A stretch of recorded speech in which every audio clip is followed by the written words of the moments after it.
की दुसऱ्यांचे कमी करा. मराठ्यांची जी मागणी आहे की स्वतंत्र आरक्षण मिळालं पाहिजे किंवा ईडब्ल्यूएस मध्ये अधिकाधिक लाभ त्यांनी घेतला पाहिजे, जो आता सध्या त्यांना मिळत नाहीये, ह्याची खंत वाटते का तुम्हाला? नाही, थोडं मला वाटतं ईडब्ल्यूएस बद्दल ज्या पद्धतीनं थोडं समाजामध्ये जागृती झाली पाहिजे ती झालेली नाही असं मला वाटतंय. ईडब्ल्यूएसचं जे आरक्षण आपल्याला मिळाले त्याच्यावर थोडं नक्कीच समाजामध्ये जागृती झाली पाहिजे. त्याचे फायदे काय आहेत, ते आपल्याला किती प्रमाणामध्ये त्याचा फायदा आपल्याला मराठा समाजाला होणार आहे, अधिक टक्क्याचं आहे अधिक ते. टक्क्याचं तिथं आपला समाजाचा जो चंक आहे किंवा समाजाचं जे आपला हे मोठा आहे तिथं ईडब्ल्यू ते झालेलं नाही. पण आता एक तर आहे की आता दोनदा हे म्हणजे इतके वर्षाची मराठा समाजाची मागणी आरक्षणाची होती, अनेक वर्षापासूनची होती. ठीक आहे, त्याला असे मोर्चे आता जसे निघाले तसे निघाले नसतील वगैरे. आता ते कोपर्डीच्या त्या घटनेनंतर थोडं त्याला चालना म्हणजे जास्त लोकांमध्ये हे झाली आणि लाखोचे मोर्चे वगैरे सगळे निघाले, समाज जागा झाला, तरुण पिढी त्याच्यामध्ये उतरली, त्यामुळे एक वेगळी दिशा त्याला एक थोडं ही मिळाली. थोडं समाज जरा ॲग्रेसिव्ह झाल्यासारखं पण हे झालं. पण म्हणजे मराठा समाज आणि आपण पण सगळे जे समाजातले घटक आहेत त्यांनी एक मान्य केलं पाहिजे की आपल्या समाजाला न्याय देणारं नेतृत्व देवेंद्र फडणवीसांचंच होतं.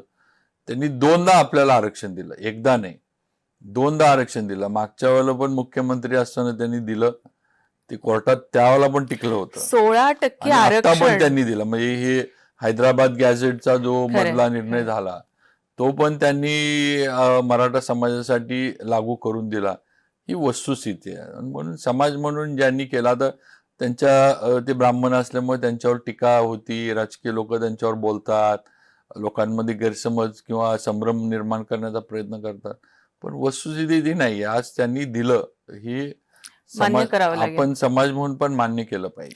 पण सगळ्यात महत्वाचं म्हणजे त्यांनी जे 16% आरक्षण दिलं होतं मराठ्यांना, ते आपण टिकवायला हवं होतं का, असं तुम्हाला वाटतं का? आणि ते जर टिकलं असतं तर आज मराठ्यांचं फार मोठ्या प्रमाणावर भलं झालं असतं, असं नाही, तुम्हाला खरंच आहे वाटतं का? ना. म्हणजे आता जर ते मुख्यमंत्री ज्यावेळेला होते त्यावेळेला हायकोर्टमध्ये चॅलेंज झालं, तिथं टिकलं. परत सुप्रीम कोर्टमध्ये चॅलेंज झालं, ते सीएम असताना तिथं पण टिकलं.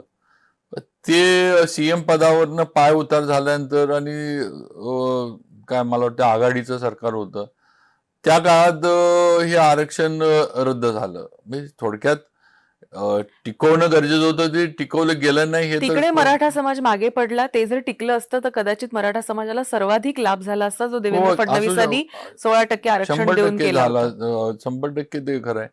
पण त्याला तेवढं महत्व त्या काळात किंवा ह्या विषयाला तेवढं जेवढा सपोर्ट गव्हर्नमेंटचा पाहिजे त्याला दिला गेला नाही असं आघाडीच्या काळातलं दिसतं. म्हणजे हे कारण जर पूर्वीच्या ह्याच्यामध्ये जर ते टिकत होतं, तुमचं सरकार आल्यानंतर आघाडीचं ते रद्द होण्याचं कारणच काय नव्हतं.